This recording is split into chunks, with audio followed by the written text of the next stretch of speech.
Haleluya, Shalom jemaat Kristus di rumah. Puji Tuhan, hari ini kita bisa beribadah kembali. Meskipun kita tidak bisa bersama, tetapi kita yakin bahwa Tuhan Yesus, Tuhan yang sama itu hadir dimanapun kita beribadah. Dan kita boleh merasakan hadiratnya. Untuk mengawali ibadah kita, mari kita berdoa bersama-sama. Satukan hati saudara-saudara yang ada di rumah, yang ada di sini, dimanapun saudara berada, mari kita satukan hati bersama-sama untuk kita berdoa. Kami ucap syukur Tuhan buat saat ini, buat kasih karunia-Mu yang luar biasa dalam kehidupan kami. Bahwa hadirat-Mu tidak terbatas oleh apapun. Hadirat-Mu ada dimanapun Tuhan. Dan kami percaya bahwa 2 atau 3 orang berkumpul di sana Engkau hadir. Pada saat ini berkati ibadah kami Tuhan. Berkati ibadah kami. Kami percaya hadirat Tuhan boleh kami rasakan, dan kami percaya pemulihan, kemenangan, kesembuhan itu terjadi dalam kehidupan kami, terjadi dalam keluarga kami, terjadi di dalam rumah kami. Terima kasih Tuhan, kami serahkan ibadah kami pada awal ini sampai akhirnya hanya di dalam nama Yesus Kristus. Semua yang percaya katakan bersama-sama, amin. Haleluya, puji Tuhan. Buat Tuhan yang menjadi sumber kekuatan kita, tempat perlindungan kita, mari kita naikkan pujian bersama-sama. Hatiku percaya. Amin. Mari bertepuk tangan bersama-sama. Nikmati hadirat Tuhan. Tuhanlah kekuatan dan mazmurku. Dia gunung batu dan keselamatanku. Hanya padamu hatiku percaya. Kaulah menara dan kota perlindungan. Ku mau selalu bersyukur sebab cintamu padaku takkan pernah berubah. Hatiku percaya walau bumi bergoncang, gunung-gunung beranjak, namun kasih setiamu tak pergi dariku. Amin. Haleluya. Mari kita pujikan pujian ini bersama-sama.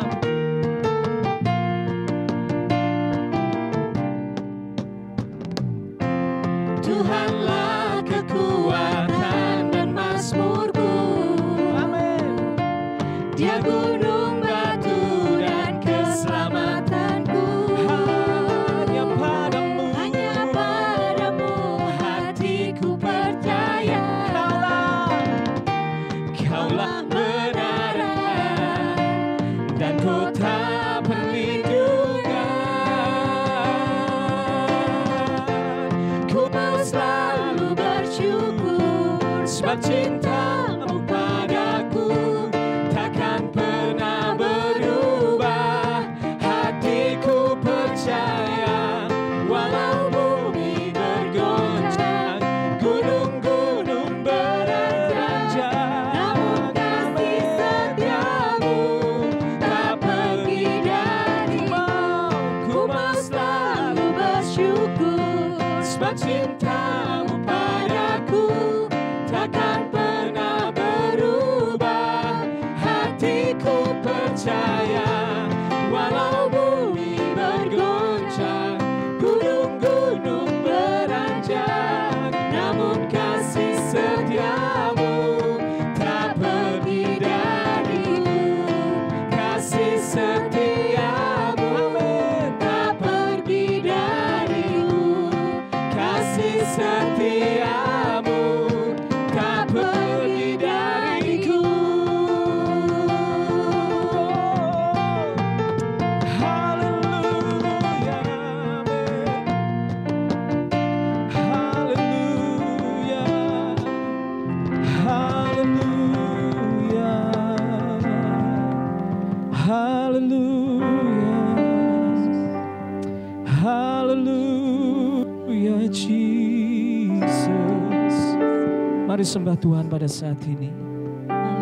Nikmati hadirat-Nya. Nikmati kedekatannya. Bagaimanapun keadaan dunia pada saat ini, apapun yang terjadi, tempat perlindungan kita adalah Tuhan. Nama Yesus, nama yang penuh kuasa, tidak akan pernah digoncangkan dengan apapun. Mari kita sembah Tuhan, haleluya. Betapa dahsyat Engkau Tuhan. Amin, Jesus.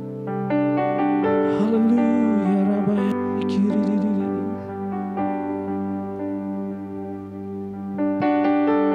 Haleluya.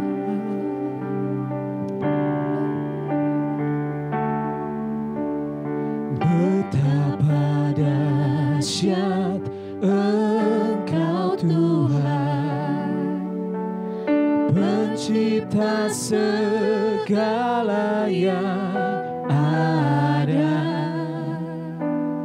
dulu, sekarang, sampai selamanya.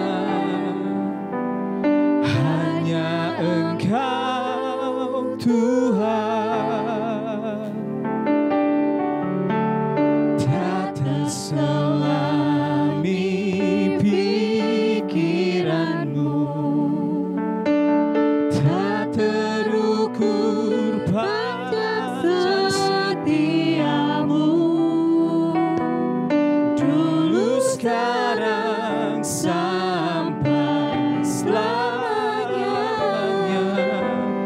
Hanya Engkau Tuhan, ku sembah Engkau Yesus. Hanya Engkau Allah di hidupku, tiada yang lain, hanya Kami. Hanya Engkau Tuhan, selamanya Kau tetap Allah, walau dunia semua bergoncang, tak tergoyahkan, Kau tetap Allah. Amin. Haleluya. Betapa dahsyat Engkau Tuhan, pencipta segala yang ada, dulu, sekarang, sampai selamanya. Hanya Engkau Tuhan. Amin. Tak terselami pikiranmu, tak terukur panjang setiamu, dulu, sekarang, sampai selamanya. Hanya Engkau Tuhan, ku sembah Engkau Yesus. Hanya Engkau Allah di hidupku,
sini, ku rasakan kuasa yang tak terbatas. Ku yakin Kau nyata di sini, kemenangan terjadi di sini. Amin. Hallelujah, Jesus.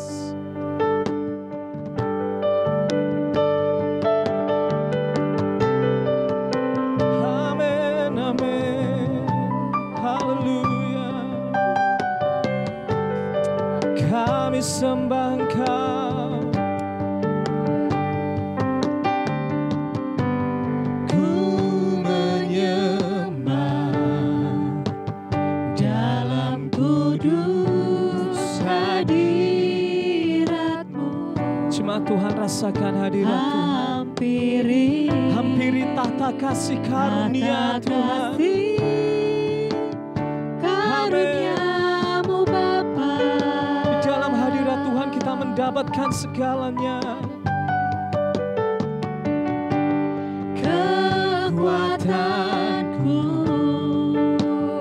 hanya dalam hadirat-Mu. Amin. Yesusku. Yesusku. Haleluya. Hanya Kaulah segalanya. Amin. Amin. Ku yakin Kau hadir di sini. Amin. Ku rasakan kuasa yang tak terbatas. Ku yakin Kau nyata di sini, kemenangan terjadi di sini. Kami yakin Engkau hadir. Kau hadir di Amin. sini. Parabolanya sikiri. Ku rasakan Kuasa yang tak terbatas. Ku yakin Kau nyata di sini, kemenangan terjadi di sini. Sekali lagi kami yakin. Kau hadir di sini.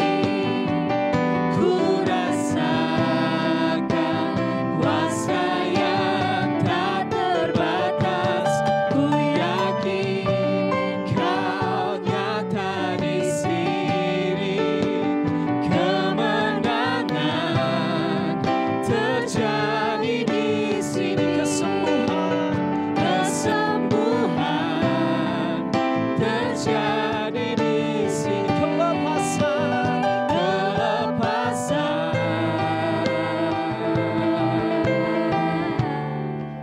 terjadi di sini.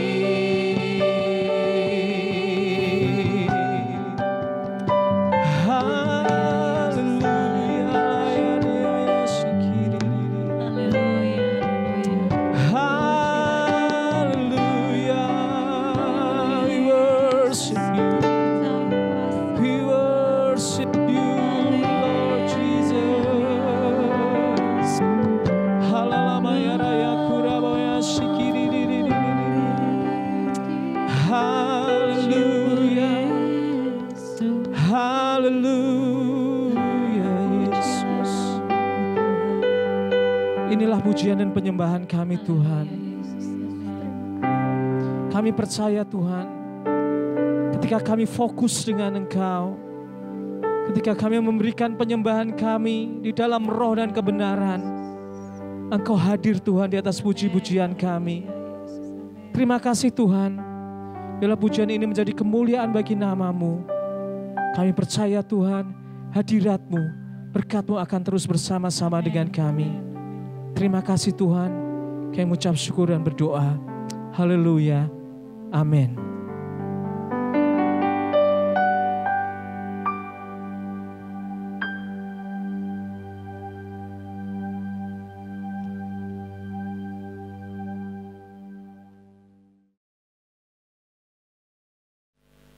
Salam, selamat pagi saudara-saudara semua yang terkasih dalam nama Tuhan Yesus. Terima kasih untuk tim musik, tim pujian, juga tim media yang sudah mempersiapkan ini. Kini saatnya kita akan mendengarkan firman Tuhan dan belajar tentang firman Tuhan. Sebelumnya kita akan berdoa terlebih dahulu. Mari kita berdoa.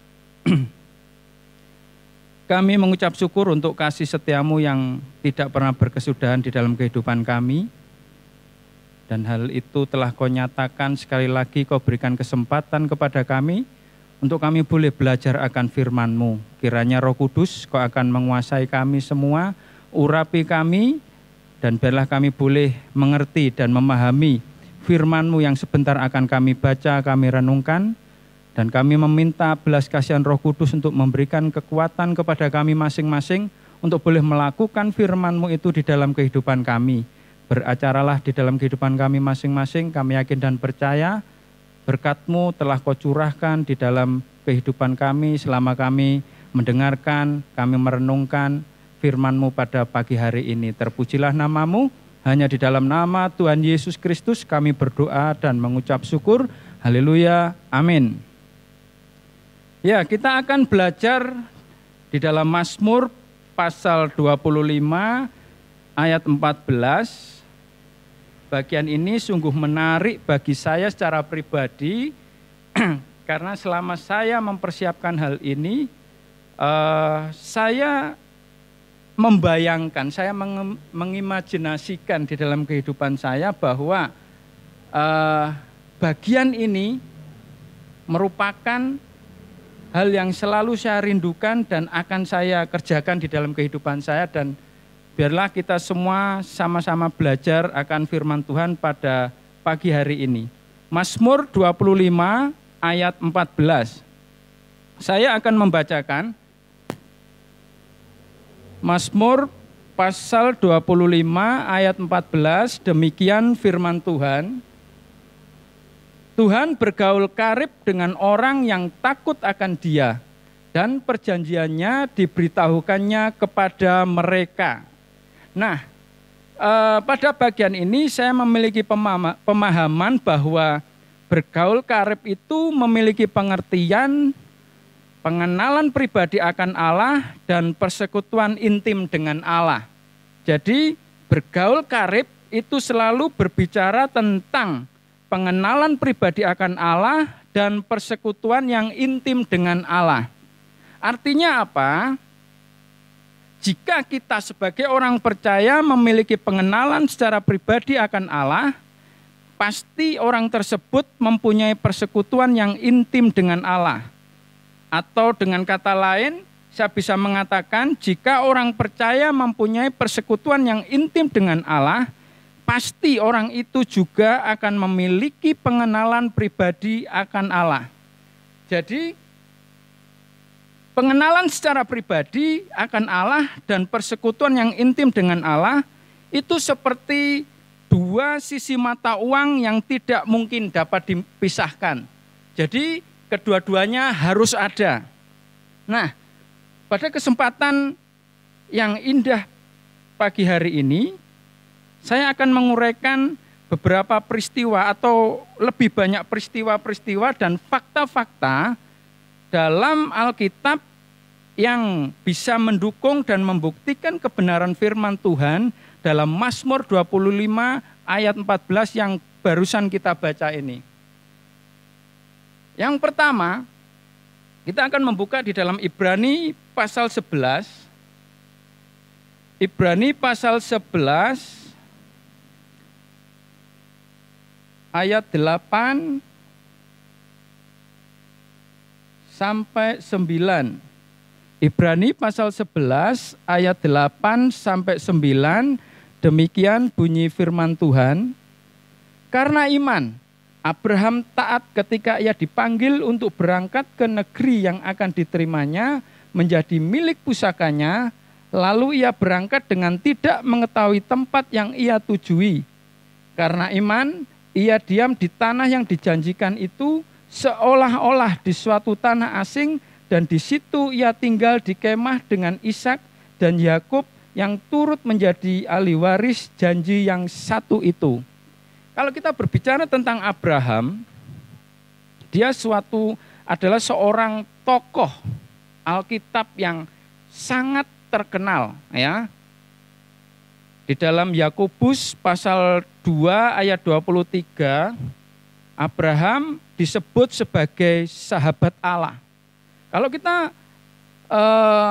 ingin mengenal Abraham lebih dalam, hal itu bisa kita lihat di dalam Kejadian pasal 12, di mana di situ awal panggilan Abraham. Kita akan baca atau lihat bersama-sama secara sekilas supaya kita tahu gambaran secara menyeluruh tentang kehidupan Abraham.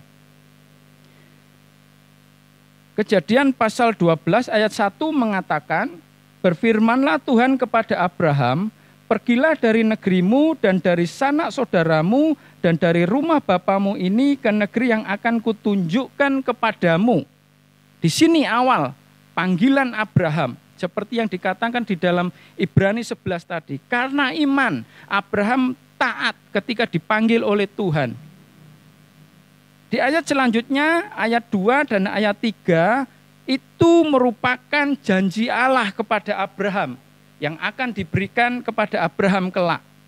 Dan ayat 4 di situ dikatakan, lalu pergilah Abram seperti yang difirmankan Tuhan kepadanya. Bagaimana Abram tahu bahwa yang memanggil dia itu adalah Allah yang benar. Hal ini pasti dilatar belakangi oleh pemahaman Abraham tentang Allah yang benar, yaitu ketika Abraham pergi sesuai dengan apa yang difirmankan oleh Tuhan. Kita lihat dalam kehidupan Abraham, waktu dia dipanggil oleh Tuhan, di sini terlihat bahwa ketaatan Abraham itu didasari oleh pengenalan akan Allah yang benar, ya. Karena tidak mungkin Abraham bisa taat kalau tidak mengenal siapa yang memanggil dia secara pribadi, diutus untuk pergi ke negeri yang dia tidak tahu, negeri asing. Tetapi di sini ketaatan Abraham itu mengindikasikan bahwa dia memiliki pengenalan secara pribadi terhadap Allah. Dan ayat 4, ayat 7, ayat 8 di situ ada pola di dalam kehidupan Abraham. Terlihat di situ ayat 7 dan 8 ada bagian frasa yang mengatakan, maka didirikannya di situ mezbah bagi Tuhan yang telah menampakkan diri kepadanya. Ayat 8, kemudian ia pindah dari situ ke pegunungan di sebelah timur Betel. Ia memasang kemahnya dengan Betel di sebelah barat dan Ai di sebelah timur. Lalu ia mendirikan di situ mezbah bagi Tuhan dan memanggil nama Tuhan. Artinya apa? Peristiwa ini, fakta ini ingin mengatakan kepada kita bahwa Abraham memiliki pengenalan pribadi akan Allah dan dia juga memiliki persekutuan yang intim dengan Allah.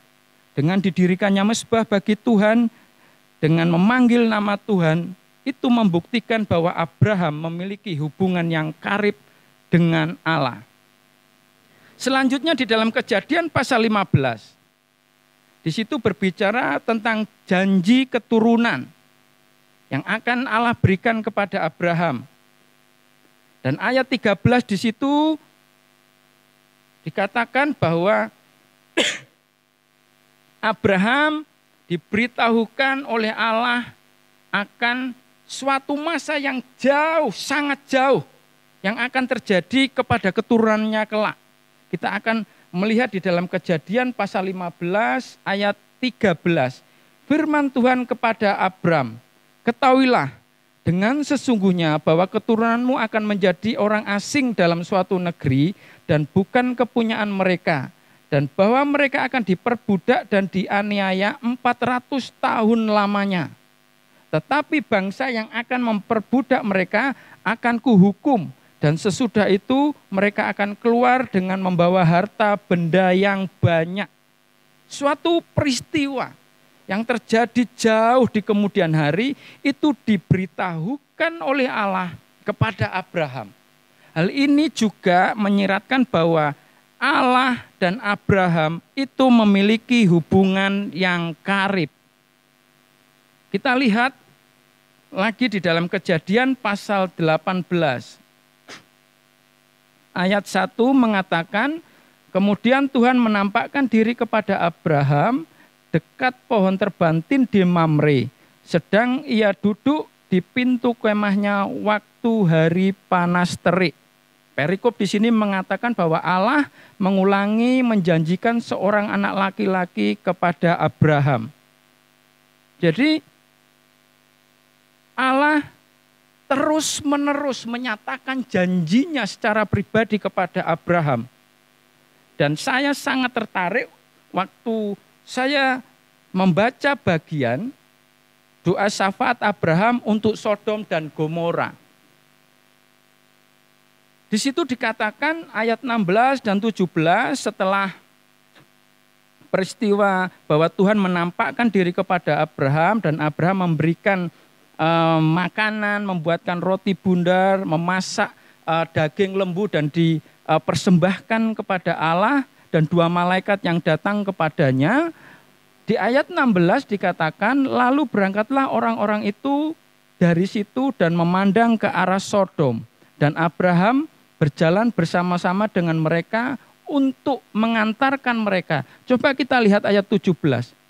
Berpikirlah Tuhan, apakah aku akan menyembunyikan kepada Abraham apa yang hendak kulakukan ini? Coba lihat. Di bagian ini kita tahu kalau secara pribadi Tuhan itu begitu menghormati Abraham. Atau kalau saya boleh mengatakan bahwa Tuhan itu rikuh pekiwuh, itu bahasa Jermannya seperti itu.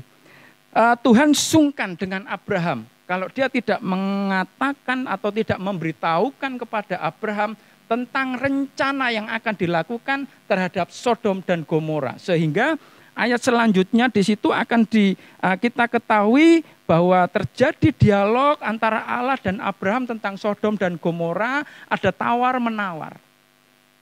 Hal ini membuktikan bahwa Abraham dan Allah memiliki hubungan yang dekat. Sehingga apa? Peristiwa ini bisa terjadi di dalam kehidupan Abraham. Dan saya yakin Abraham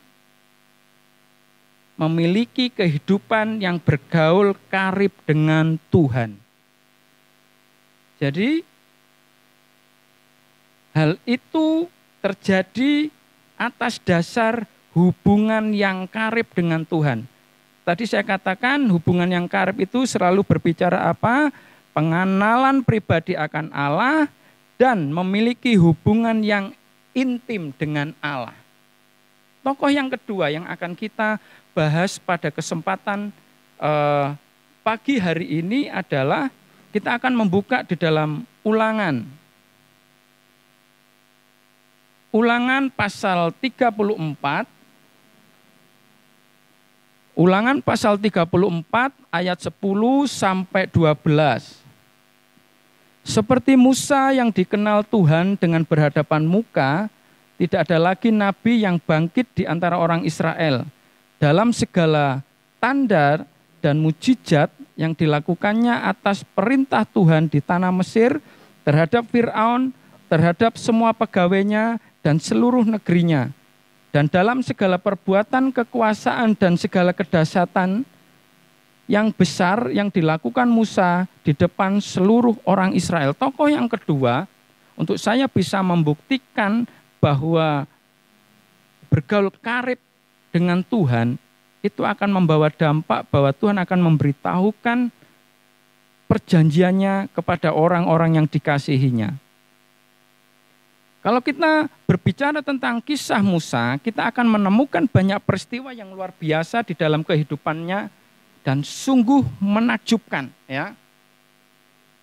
Kalau saya melihat eh, dari kelahiran Musa sampai dia diambil menjadi anak angkat putri Fir'aun, sampai dia menjadi seorang muda yang luar biasa dan akhirnya melarikan diri ke tanah Midian, dan sampai akhirnya Allah memanggil dia secara pribadi. Saya melihat bahwa penyertaan Tuhan di dalam kehidupan Musa itu sungguh luar biasa. Karena melalui ulangan ini kita lihat bahwa di situ bahwa Musa itu dikenal oleh Tuhan dan berhadapan muka. Kalau kita mau memahami tentang berhadapan muka dengan Allah, itu tidak semua orang. Pada zaman purba, pada masa itu, tidak semua orang bisa berhadapan muka dengan Allah. Tetapi Musa mendapatkan kesempatan yang istimewa di hadapan Tuhan untuk dia memiliki hubungan yang dekat dengan Tuhan. Kita akan coba melihat di dalam Keluaran. Keluaran pasal 33, Keluaran pasal 33 ayat 9 terlebih dahulu. Perikopnya berbicara tentang Musa minta penyertaan Tuhan di gurun.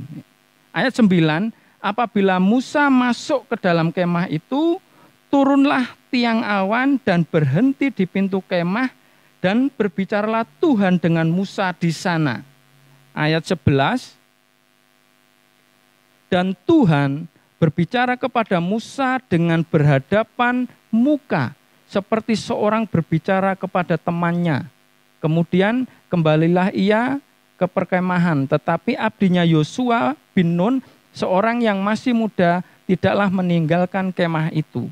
Dari kedua ayat ini kita tahu bagaimana Musa itu seorang yang istimewa di hadapan Tuhan.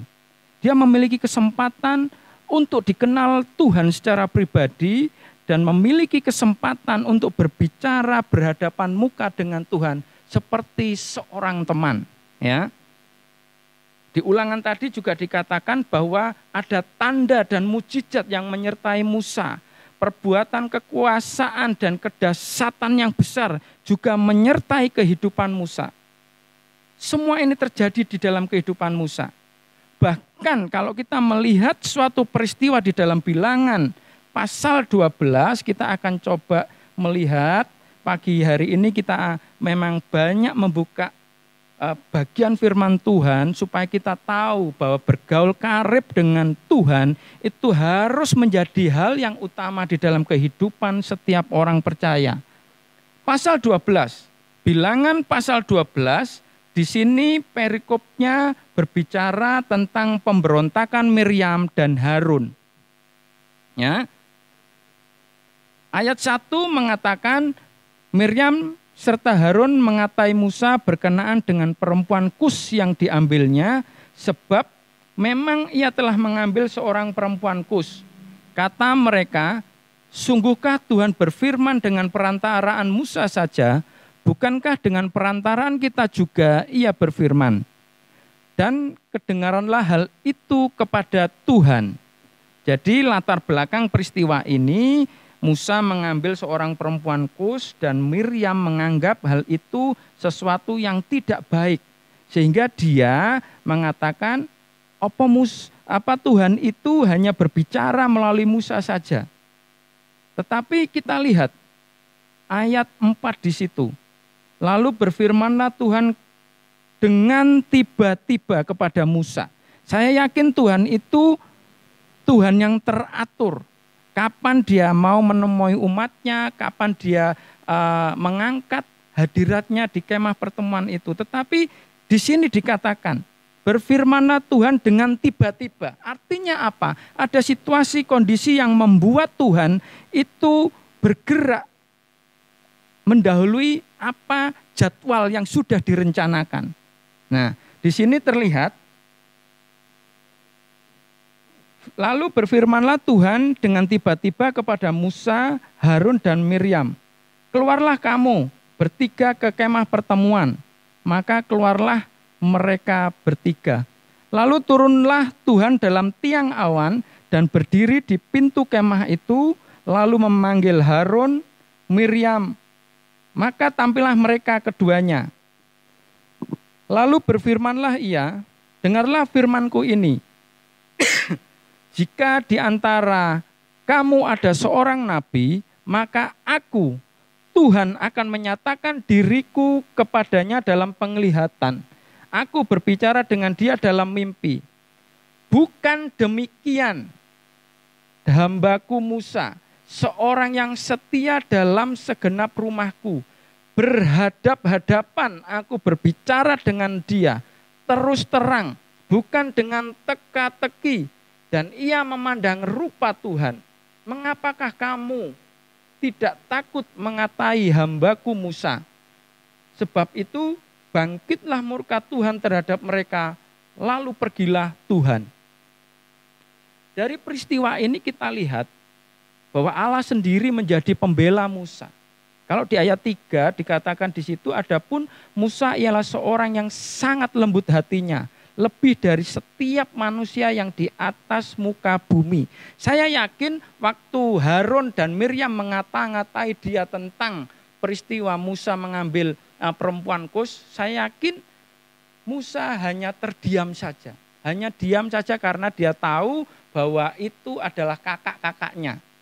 Tetapi lihat, dari pihak Allah, karena kedekatannya dengan Musa, Allah dengan tiba-tiba berfirman kepada Musa. Dan ini menunjukkan bahwa kedekatan Allah dengan Musa itu begitu erat. Sehingga tidak ada sesuatu pun yang terjadi di dalam kehidupan Musa tanpa Allah itu tahu. Makanya Allah menjadi pembela bagi Musa dalam peristiwa ini. Kalau kita membaca bagian selanjutnya, Musa memohonkan ampun, ya, berdoa untuk Miriam supaya Tuhan mengampuni kesalahannya. Dan di situ di ayat 15, jadi dikucilkanlah Miriam keluar tempat perkemahan 7 hari lamanya, dan bangsa itu tidak berangkat sebelum Miriam diterima kembali. Kemudian berangkatlah mereka dari Haserot dan berkemah di padang gurun Paran. Peristiwa ini saya mengambil pemahaman secara pribadi, ya. Hal ini boleh terjadi di dalam kehidupan Musa karena Musa bergaul karib dengan Tuhan, ya. Karena Musa memiliki pergaulan yang karib dengan Tuhan, sehingga apa? Dia dikenal oleh Tuhan. Berbicaranya dengan Tuhan itu berhadap-hadapan muka. Seperti seorang sahabat, seperti seorang teman, ngomong apa adanya.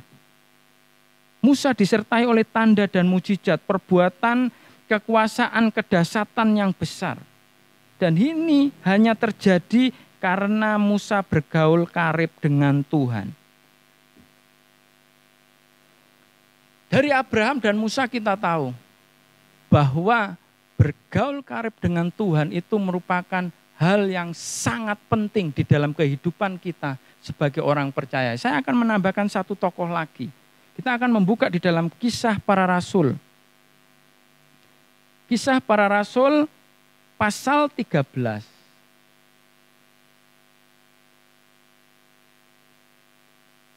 Kisah Para Rasul pasal 13 ayat 22 mengatakan, setelah Saul disingkirkan, Allah mengangkat Daud menjadi raja mereka.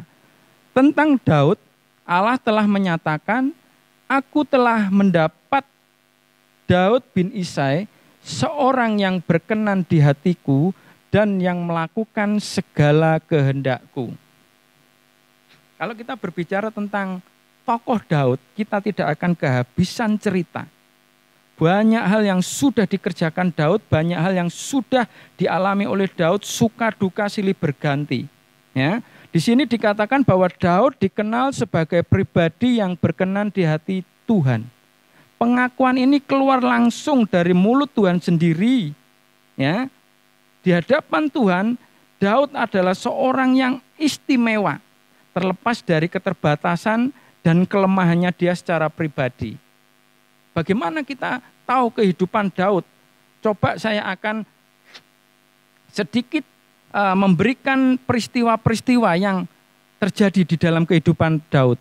bagaimana Daud melawan singa dan beruang di padang. Itu terdapat di dalam 1 Samuel 17 ayat 34 sampai 37. Bagaimana Daud mengalahkan Goliat. Itu di dalam 1 Samuel 17 ayat 45 sampai 47. Bagaimana Daud mengalami kemenangan-kemenangan di dalam setiap peperangannya. Itu di dalam Samuel 8 ayat 1 sampai 14, 1 Tawarikh 18 ayat 1 sampai 13. Dan bagaimana kita melihat bagaimana ketika hubungan Daud dan Allah di dalam Mazmur-Mazmurnya yang sering kita baca di dalam kitab Mazmur. Di situ menggambarkan bahwa Daud dan Allah itu memiliki hubungan yang dekat, yang karib. Daud secara pribadi mengenal Allah dan memiliki hubungan yang intim dengan Allah. Bahkan di dalam 2 Samuel, kita buka 2 Samuel pasal 7. 2 Samuel pasal 7.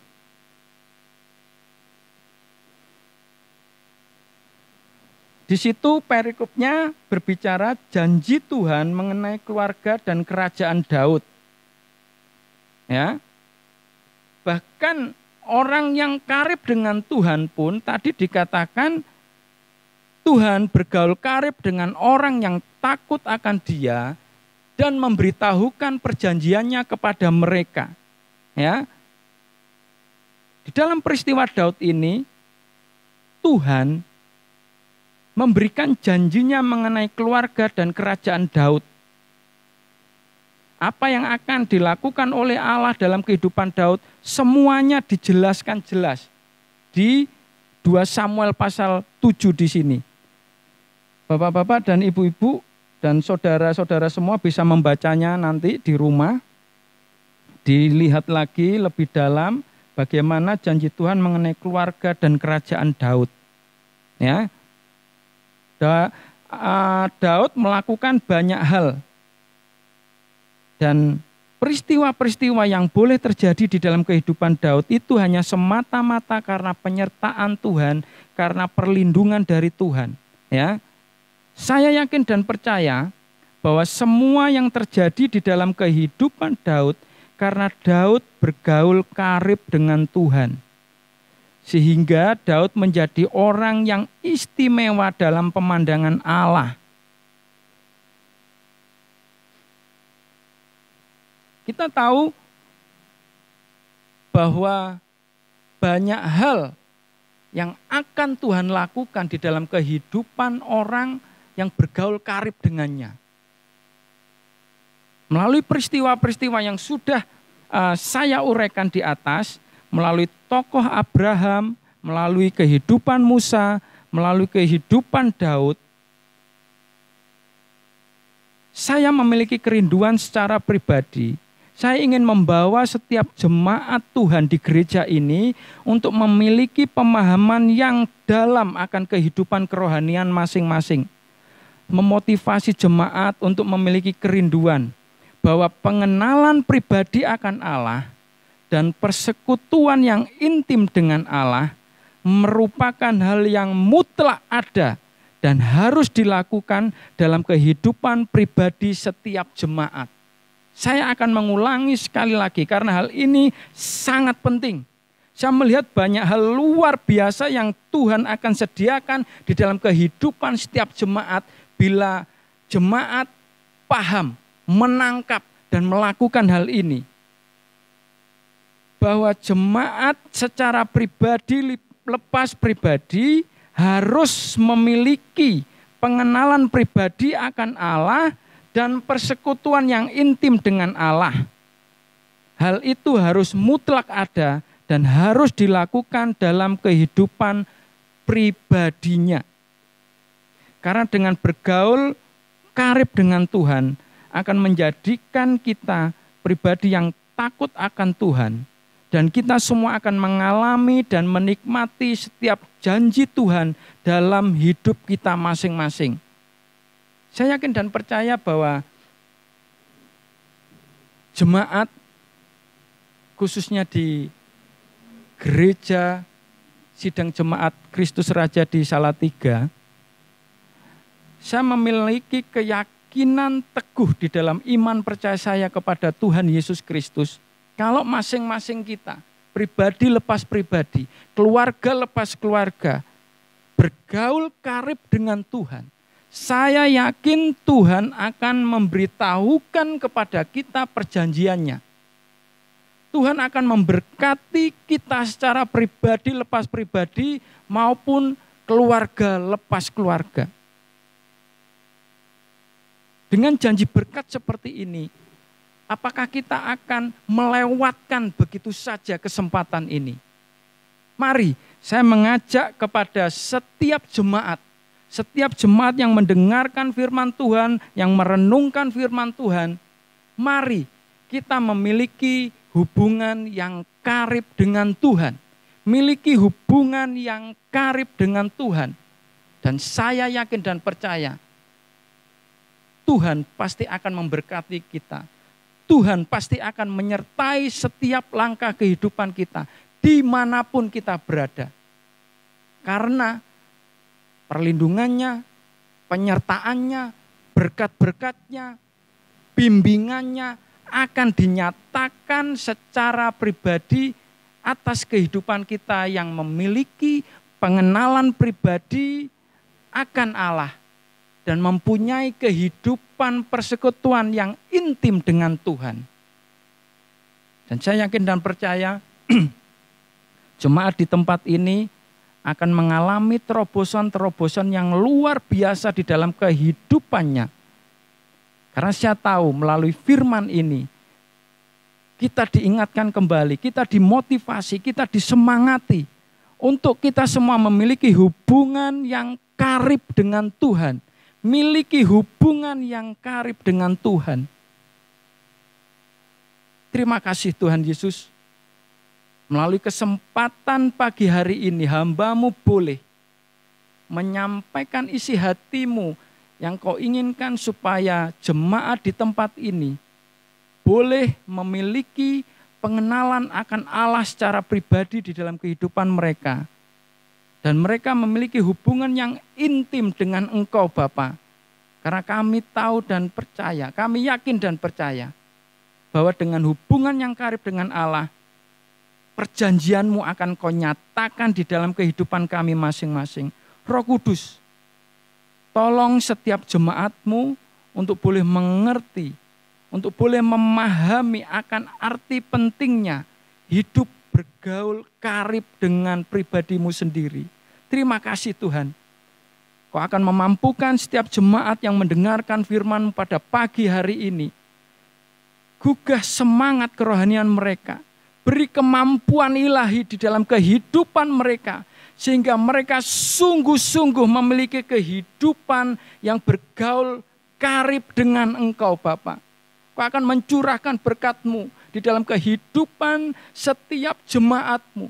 Kau akan memberkati mereka secara pribadi, memberkati keluarga mereka, memberkati usaha mereka, memberkati pekerjaan mereka. Kau memberkati studi mereka, bahkan masa depan mereka Kau akan memberkati anak-anak mereka, cucu-cucu mereka, Kau akan memberkati Bapa. Karena kami yakin dan percaya, Kau adalah Allah yang suka memberkati orang yang bergaul karib dengan Engkau. Dan Kau akan menyatakan janji-Mu di dalam kehidupan kami masing-masing. Kami sungguh mengucap syukur Bapa, untuk setiap kesempatan baik untuk kami boleh mendengarkan firman-Mu, untuk kami boleh merenungkan firman-Mu. Dan Roh Kudus memampukan setiap kami untuk kami boleh menjadi pelaku-pelaku firman yang hidup. Kami yakin dan percaya berkat-Mu sudah Kau nyatakan di dalam kehidupan setiap jemaat-Mu yang berkomitmen untuk memiliki hidup yang bergaul karib dengan pribadi-Mu sendiri. Kau tahu keberadaan mereka, Kau tahu hati mereka Bapa. Dan biarlah Roh Kudus yang akan membimbing mereka secara pribadi lepas pribadi. Kau perteguh iman percaya mereka, Kau perteguh komitmen mereka. Sehingga hari Senin, Selasa, dan seterusnya kami mau bergaul karib dengan Engkau, Allah yang kami percayai di dalam Yesus Kristus. Terima kasih Tuhan, berkat-Mu Kau nyatakan di dalam kehidupan setiap jemaat-Mu. Hanya di dalam nama Tuhan Yesus Kristus kami berdoa dan mengucap syukur untuk berkat yang sudah Kau nyatakan dan Kau limpahkan di dalam kehidupan kami masing-masing.